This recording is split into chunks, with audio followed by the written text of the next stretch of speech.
Hola, ¿qué tal?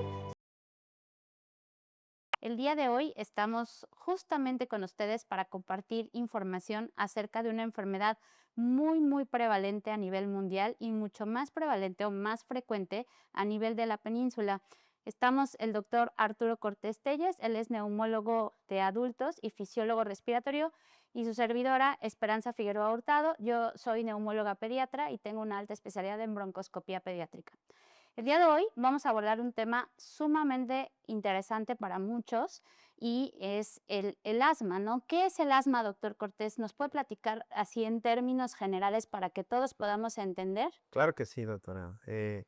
Asma, recordemos que es una enfermedad inflamatoria crónica de la vía respiratoria. Esto con frecuencia nos pasa de que se malentienda dentro de la sociedad. Al señalar como una enfermedad respiratoria crónica, se ha generado muchos tabúes, muchos mitos dentro de la sociedad en el que ciertamente un niño, independientemente del sexo, puede tener problemas respiratorios desde la infancia y posiblemente llega un punto en el que se oscurecen los síntomas, se desaparecen y pueden reiniciar tardíamente, ¿verdad? Esto pues genera que en ocasiones se subestime la enfermedad. Justamente eso es lo que quería comentarles. Actualmente la Organización Mundial de la Salud estima muertes por asma a nivel mundial cerca de 350,000 muertes a nivel mundial solamente este último año reportado. Y aproximadamente, ¿cuántos millones de asmáticos existen en el mundo, doctor Así Cortés? es, doctora. Con base en las cifras que usted mismo menciona de la Organización Mundial de la Salud, se estima que actualmente hay una prevalencia de la enfermedad de más de 340 millones de habitantes. ¿Qué tanta dimensión es esa? Yo creo que hay que considerarlo, con base en la población que existe en el mundo. Recordemos que hay cerca de 8,000 millones de habitantes en el planeta. Entonces, estamos hablando de que posiblemente estemos alrededor del 7% de la enfermedad. Sin embargo, doctora, me gustaría que nos compartiera qué pasa en las zonas tropicales. Justamente es lo que le iba a decir, porque hay regiones en el mundo, incluso en nuestro país, que es más frecuente encontrar más enfermos de asma que en otras regiones. Por ejemplo, Yucatán recientemente pasó del lugar número 2 al lugar número 1 en frecuencia de presentación de enfermedad como asma. ¿Por qué? ¿Qué pasa en esta región? Bien, sabemos que en las zonas tropicales, todo el cinturón tropical, van a existir múltiples factores que contribuyen a la aparición de la enfermedad. Sabemos que hay factores genéticos, factores ambientales, factores de exposición, eh, y sobre todo en la exposición, las zonas tropicales tienen una alta carga alergénica. Esta palabra es clave, me parece, doctora, que genera esta confusión dentro de la enfermedad. El decir alergia no es lo mismo que decir asma. Alergia, recordemos que es un proceso en el que el ser humano, al entrar en contacto con los alérgenos, va a desarrollar una serie, una cascada consecutiva de reacciones internas que van a puntualizar en la aparición de síntomas. Entonces, la región, recordemos, como les digo a los pacientes, los cuatro jinetes del apocalipsis, tiene una gran carga de polen, pasto, ácaros y esporas de hongos. Incluso puede haber diferencias de ciudad a ciudad. Hay personas que hemos visto, que hemos evaluado en la clínica de sueño y aire, que no reaccionan viviendo en una zona y cuando se trasladan a vivir a Mérida, comienzan a aparecer los síntomas. Justamente, y algo muy importante también que hay que comentarle a la población, que hay que recordar que la península de Yucatán tiene características únicas que la vuelven obviamente maravillosa en muchos aspectos, pero también está orientada justamente hacia el norte. Y no tenemos estas barreras geológicas que en algunos otros lugares se encuentran. No hay montañas, por lo tanto, todo lo que llega, tanto frentes fríos, tormentas tropicales, arrastran pólenes y polvos justamente de otras regiones, y esto pues permanece mucho tiempo circulando alrededor de nuestro, pues de nuestro entorno, ¿no? En el medio ambiente, y esto es lo que respiramos todos los días. Estos atardeceres rojos, naranjas Así es. preciosos que todos disfrutamos y nos tomamos nuestras fotos, pues son producto de justamente esa circulación de pólenes y polvos que existen en la región, Así ¿no? es que va transicionando el movimiento del planeta, va generando movimientos ambientales. Hay un tema importante que tiene que ver con lo que comenta la doctora de el aspecto ecológico. Hay estudios en países que se involucran y que monitorean cómo está la carga de polen, cómo está la carga de estos La alérgenos calidad en el del aire. ambiente, la calidad del aire. Y han observado que entre mayor tengan, el arbolado tenga una mayor copa, hay menos probabilidades de que estos alergenos lleguen a la faz de la tierra, al ras del suelo. Con ello, tienen menos exposición la sociedad a estos alergenos, que hemos estado observando en nuestra región, y me gustaría hacer un paréntesis, no es con fines de otra cuestión, más que entender por qué podemos estar enfermando cada vez más frecuente, pues que estamos viendo cada vez menos zonas con árboles que tengan copas altas que permitan hacer este efecto de barrera, a lo que ya mencionabas, doctora, de no tener otras formas con las cuales se puedan detener la exposición de estos Justamente el alergenos. crecimiento de la mancha urbana ha impactado muchísimo también en la salud respiratoria. Hay que recordar que los árboles, pues, son prácticamente los pulmones de la tierra, ¿no? Así es. Entonces, ese es otro factor que tenemos que considerar. Otra cosa que yo le quería preguntar, bueno, le quería comentar, el asma es una enfermedad crónica y justamente puede presentarse desde edades muy tempranas. La infancia generalmente es la enfermedad no infecciosa más frecuente en la edad pediátrica. Y la realidad es que empezamos a sensibilizarnos a partir de que nacemos. O sea, el día uno que nacemos, pues ya no respiramos líquido amniótico dentro de la pancita de nuestra mamá, estamos respirando prácticamente lo que hay en el ambiente y esto genera una sensibilización temprana a todos esos factores ambientales. Y si yo tengo una carga genética, es decir, mi familia, sobre todo carga genética directa, papá o mamá, tienen antecedentes de haber padecido asma o padecer asma actualmente, justamente me confiere un riesgo mayor de desarrollar esta enfermedad, juntando los factores genéticos, ambientales y obviamente pues muchos otros factores que pueden también evolucionar a que desarrollemos esta enfermedad.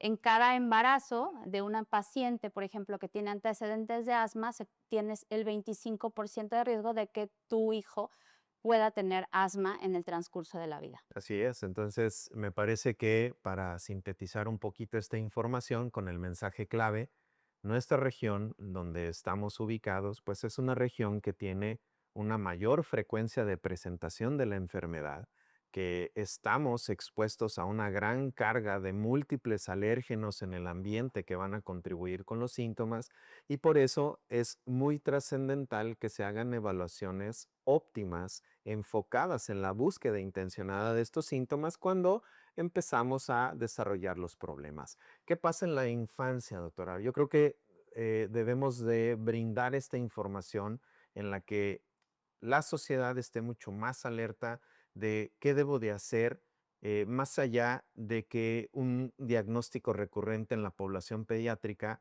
es infecciones recurrentes, ¿no? ¿Qué pasa con los niños que pueden empezar a desarrollar estos síntomas? Justamente esto es algo súper importante. Generalmente los niños comienzan con síntomas, pueden ser en etapas muy tempranas, a partir de los 6 meses o un año, y son estos chicos que generalmente tienen silbidos o sibilancias recurrentes, los papás lo refieren así, que han tenido más de 2 episodios de sibilancias durante su vida relacionadas, por ejemplo, a una infección viral o a un cambio de clima.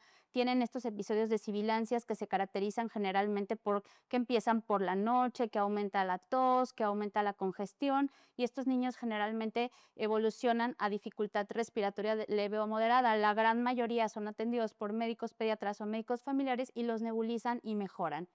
Y pues justamente a lo que nos enfrentamos los pediatras o los neumólogos pediatras son estos chicos que tienen más de 2 eventos de sibilancias en su vida y tienen menos de 5 años y generalmente o los diagnosticamos como bronquiolitis o como infecciones de vías respiratorias altas o justamente neumonías, que también es un diagnóstico muy frecuente que puede enmascarar exactamente el trasfondo de asma que estamos enfrentando. Y desafortunadamente, cuando llegan a veces con nosotros, ya tienen historia de 6, 7, 8 años de evolución con los síntomas, con 3, 4 episodios al año, que incluso han requerido internamientos porque se ponen graves. Y la realidad es que esto también hay que recordar que el pulmoncito, pues, se empieza a desarrollar a partir de que en la gestación y evidentemente completa su desarrollo a los 8 años. Entonces, todo lo que suceda desde la gestación hasta los 8 años va a tener un impacto en la capacidad pulmonar que va a alcanzar ese pequeño. Entonces, es muy importante hacer una detección temprana y adecuada de las enfermedades respiratorias que involucran sobre todo los pulmones o los bronquios para que estos chicos que tienen esta enfermedad puedan alcanzar la capacidad pulmonar normal y evidentemente pues puedan tener mayor posibilidad de remisión. Remisión es que se les suspendan los síntomas, pero ahorita vamos a hablar de esa parte. Sí, me parece que tener un buen reconocimiento desde etapas tempranas va a ayudar a que los chicos tengan un mejor desarrollo del sistema respiratorio, porque sabemos que en la etapa adulta, eh, entrar en una desventaja con la función pulmonar ya algo deteriorada por el hecho de la falta de un adecuado diagnóstico de esta situación que es muy frecuente en nuestra sociedad, pues eso sabemos que va a impactar negativamente en el desarrollo de otros problemas en las personas. Entonces, por ello, más allá de en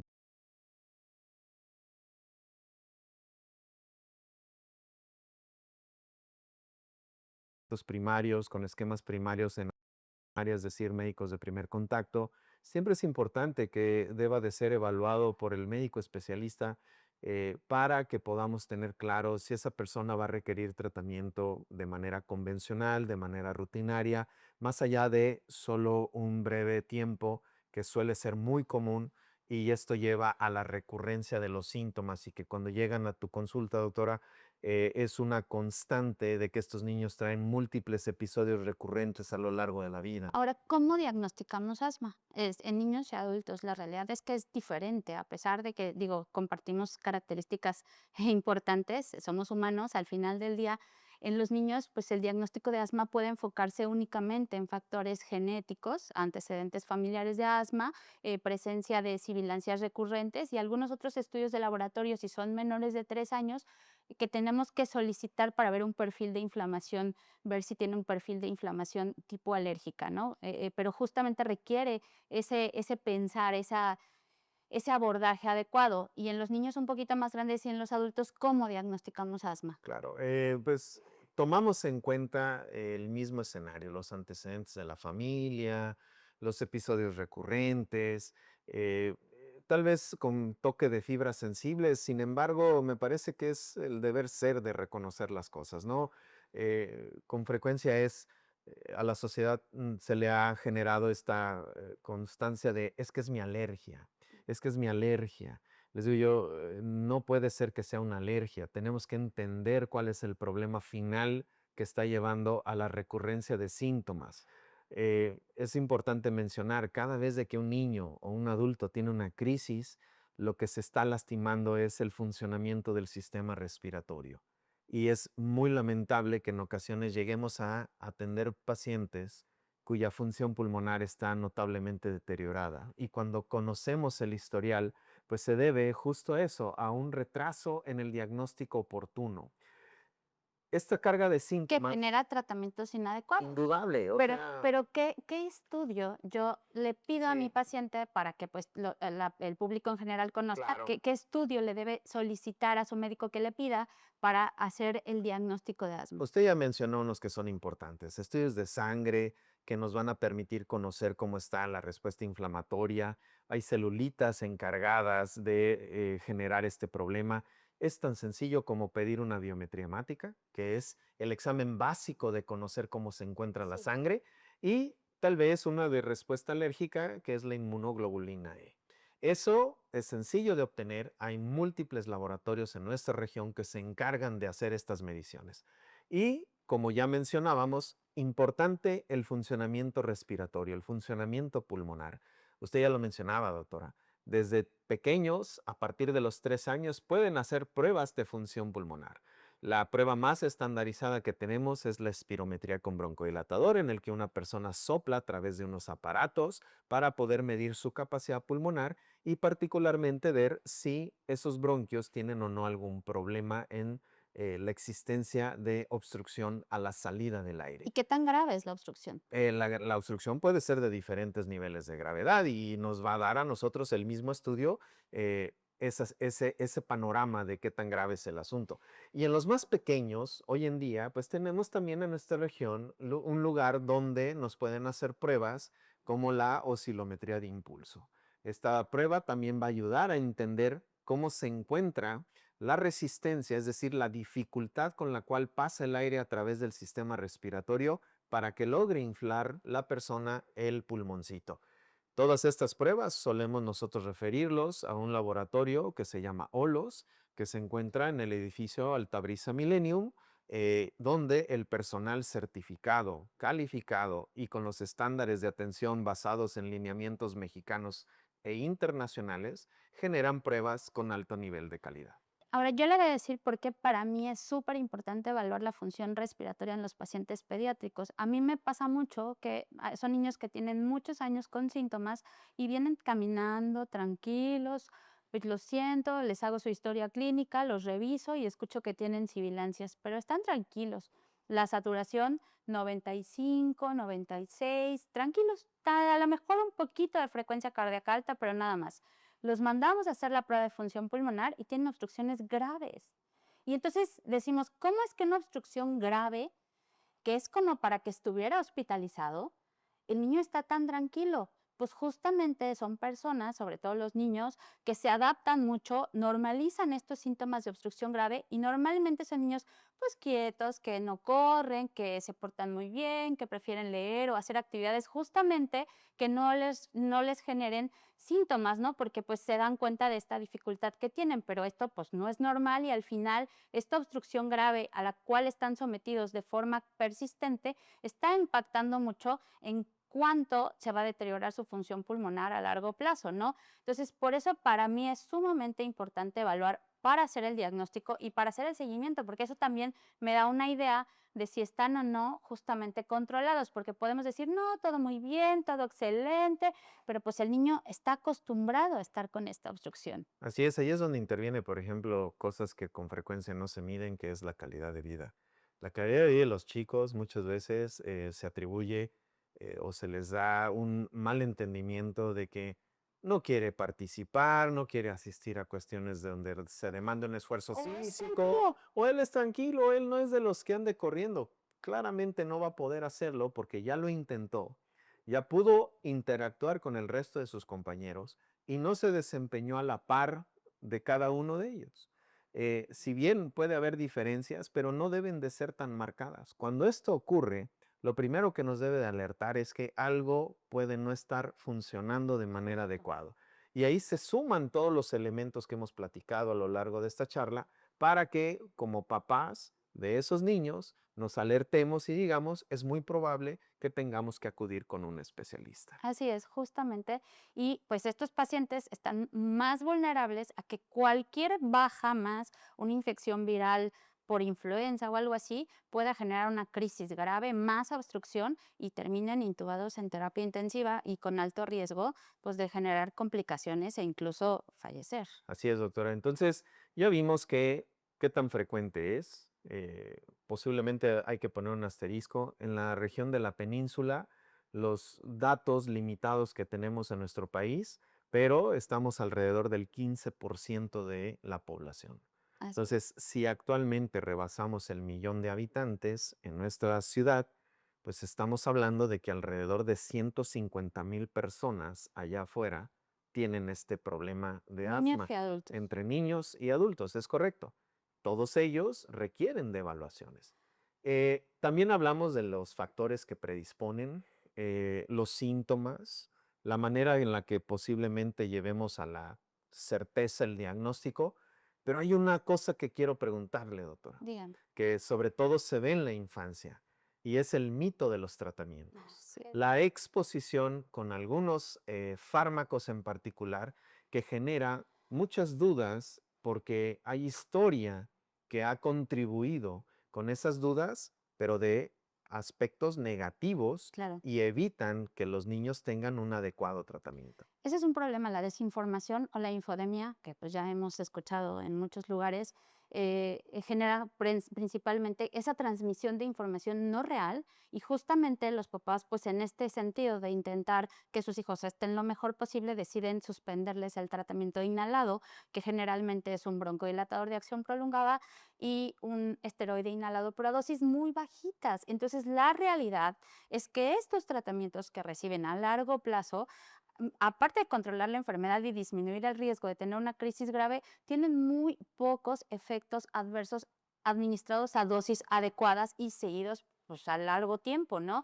La realidad es que es súper importante hacer como este paréntesis porque los tratamientos actualmente son muy seguros y son efectivos y los pacientes con asma pueden ser atletas de alto rendimiento, pueden correr un maratón, pueden ser triatlonistas, o simplemente pueden desempeñar su día a día de forma normal, ¿no? Entonces, justamente es importante como hacer este énfasis que son seguros, que son efectivos, obviamente guiados de la mano de un especialista, ¿no? Eso es lo que hay que puntualizar en cuanto al tratamiento. Y algo que yo quiero preguntarle antes de terminar este podcast, justamente, es... Vamos a desenmascarar los mitos del asma, que eso es súper divertido para mí. Y lo segundo es, ¿el asma se cura? Se Ya. quita. ¿Qué, Cuando qué- yo qué creo, hacemos? ¿Desenmascaramos los mitos o hablamos sobre la curación como escuchamos con frecuencia dentro de la sociedad? vamos a desenmascarar los mitos Ok, primero, a ver. ¿ok? Los chihuahuas, doctor, los chihuahuas curan el asma. Hay que decirlo con es, porque aquí llegan los pacientes diciendo, ¿y si le compro un chihuahua se le va a quitar el asma? Y yo les digo, pues no, eso no va a suceder. Posiblemente si se escapa el chihuahua de la casa, puede ser que se den cuenta si el niño está controlado o no al alcanzarlo después del esfuerzo físico, tras ir en una rápida corrida por el perrito, ¿no? Entonces, si lo alcanzó y sin tener la sensación de la falta de aire, su asma está bien controlado, Muy ¿no? bien, los chihuahuas no curan el asma, pero sí el asma tiene un componente emocional. Eso sí hay que comentarlo, ¿no? Generalmente hay niños que pues tienen gran ansiedad por distintos factores y justamente la ansiedad o algunas emociones muy intensas pueden desencadenar una crisis. Obviamente en un niño que está sumamente descontrolado, pues sí es una realidad. Y a veces se les atribuía este efecto mágico a los chihuahuas de mejorar porque pues era como un perrito de soporte emocional, entonces, pero no curan el asma. Lo segundo es, si yo tengo asma, ¿puedo tener mascotas, doctor? Indudablemente, claro que puede tener. Aquí el tema es identificar ¿Qué qué mascotas? cosa puede detonar mis síntomas, ¿verdad? Recordemos que las mascotitas, en términos generales, albergan dentro de su pelaje caspa. Entonces, la caspa son hongos. Y recordamos, los hongos forman parte de los 4 jinetes del apocalipsis que les digo yo de esta enfermedad. Entonces, hay que tener mucho cuidado de las mascotas que tenemos en O casa sea, y no eso va a sacamos al ayudar. perro a la calle Claro, porque ya no sabemos que así traiga es. asma, ¿no? Sí, ciertamente hay algunas mascotas que sí se han vinculado con una mayor carga de síntomas en los pacientes con asma. De ellos, los gatos. Los gatos han sido algunos de los que sí son contribuyentes con ello. Pero porque los Sin gatos no embargo, se bañan. sí, sin embargo, no son, vaya, no son todos, hay que entender, ¿no? Yo en lo personal le puedo compartir a la población. Yo no sabía que era alérgico a los conejos hasta que me puse un conejo en el cuello y me creció un cuello de otra dimensión. Entonces se da uno cuenta que pues entonces no puedo tener acceso a los conejos. ¿Para qué? Pues para evitar esas molestias, esos síntomas que no eran propiamente bronquiales, sino que era una reacción de la piel. Pero ¿De igual acuerdo? está Pero es vinculado. una reacción, ¿de Claro. acuerdo? Entonces creo que en el contexto de las mascotas tienen que entender que puede ayudar a las personas. Sí, si han vivido con perros toda la vida, pues el perro no es el causante del asma. Por favor, a los perritos déjenlos en paz. Hay que bañarlos pues, cada 10 a 15 días. Tomas en las Ajá, recomendaciones de de su los veterinario, veterinarios, exactamente. cepillenlos, O que sea, no duerman en la cama del paciente y tan, hay que ¿no? tener los cuidados generales para estas situaciones, ¿no? Tampoco hay que crucificar o satanizar a las mascotas. Si lamentablemente cada vez de que entro en contacto con una mascota empiezo a tener alguno de los síntomas vinculados al asma, como es la opresión del pecho, silbidos, tos O en accesos, pues sí, lamentablemente podría ser el efecto que se esté teniendo, ¿no? En ocasiones podemos auxiliarnos de algún otro colega especializado para tratar de desensibilizar si es la última opción de querer tener una mascota, ¿no? recordando. Pero, pero hay que tratar de manejarlo propiamente con la persona. Otro mito del asma. El asma se cura o se mejora con vacunas orales, que normalmente muchos pacientes acuden al alergólogo y algunos alergólogos tienden a dar tratamientos de vacunas orales para desensibilizar a los pacientes que les hicieron ya sea pruebas cutáneas o pruebas en sangre. ¿Se va a curar? ¿Se va a controlar Sí. con No, orales? recordemos, ahí yo me gustaría ampliar un poquito para que la sociedad lo entienda. Asma es una enfermedad inflamatoria que, cuyos síntomas se desencadenan con el contacto con los alergenos. Entonces, ¿qué es lo que estamos planteando? Que existen alergenos a los cuales pudiera tener algún efecto la tratamiento con las vacunas orales, pero la respuesta inflamatoria interna del sistema respiratorio no se está controlando. O sea, están controlando una zona dentro de dentro de una enfermedad de múltiples esferas. Entonces, es falso que solo con el tratamiento de inmunoterapia oral el paciente va a lograr la remisión de la enfermedad. Asma, la piedra angular del tratamiento es utilizar medicamentos que tienen el efecto de desinflamar la vía respiratoria. Así es. Y este es uno de los fundamentos que posiblemente más nos enfrentamos porque se ha tergiversado la información vinculada con ellos. Una cosa es utilizar medicamentos a la dosis que debe de ser y otra cosa es que con frecuencia vemos personas como pacientes, tanto adultos y niños, en los que han tenido una gran carga de exposición a los derivados de la cortisona. Entonces, eso la familia de los chicos lo leen, se informan y puede haber cierta reticencia al uso. Yo les pongo un ejemplo sencillo que me parece lo va a entender como papá y mamá y la sociedad.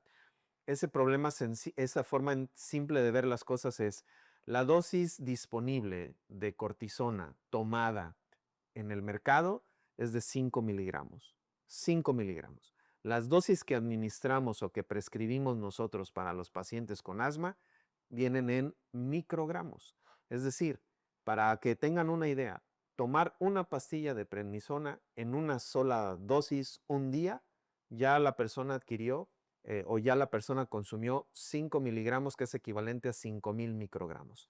De una dosis estandarizada de un medicamento donde vienen 250 microgramos por dosis, es el equivalente a 20 dosis, ¿verdad? Esas 20 dosis no se van a administrar en un solo día, van a ser a lo largo de los próximos posiblemente 10 o 15 días.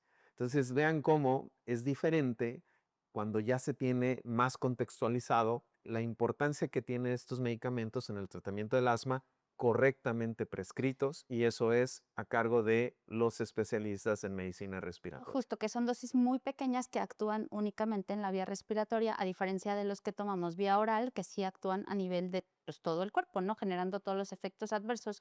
Otro mito importante, ¿el paciente con asma puede hacer ejercicio? Incuestionablemente. Incuestionablemente puede hacer ejercicio. De hecho, Debe de. debe de hacer ejercicio. Nosotros tenemos este año, hemos liberado información de fondo de investigación en el que pacientes con asma que además tenían un binomio de tener peso de más, es decir, la combinación de asma con obesidad, cuando los metimos a una prueba para conocer el desempeño físico que tenían y aprovechamos para tomar una muestra de sangre, vimos que hay moléculas que libera nuestro cuerpo por tener este problema del asma y que se veía más pronunciado en los pacientes que simultáneamente tenían obesidad. ¿Cuál fue nuestra sorpresa? Que cuando terminaron esta prueba, que no duró más de 5 minutos, estas moléculas que libera el cuerpo de los pacientes que tienen esta combinación de asma más obesidad, redujeron en sus niveles en sangre. Tan solo 5 minutos. De ejercicio. Por lo tanto, tenemos evidencia sólida con fundamento teórico y en línea de investigación que respalda lo que dices, doctora.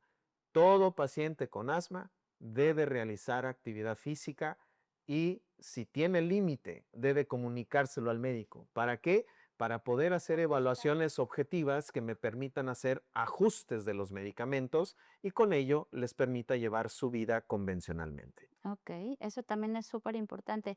El frío, ahora sí que la temporada de frío aquí, que, justamente en la península, pues, bajan algunos grados. No es que se sienta más frío, pero el frío desencadena las crisis de asma.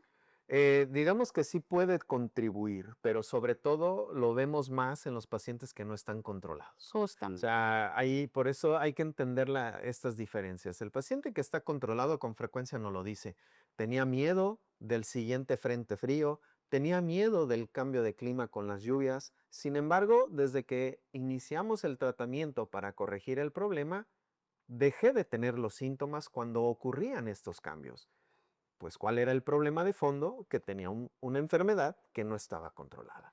Una vez que inician los tratamientos para el control de la enfermedad, todos esos mitos desaparecen. Y bueno, vamos a romper 2 más. Los pacientes con asma se pueden meter a la piscina, se pueden meter al mar, pueden hacer vida prácticamente normal, a menos que tengan alguna comorbilidad como rinitis alérgica, donde se les recomienda, pues, que laven su nariz, sobre todo después de la exposición al cloro de las piscinas. ¿Pueden dormir con aire, doctora? Claro, aquí si tienen aire, por favor úsenlo. La verdad es que se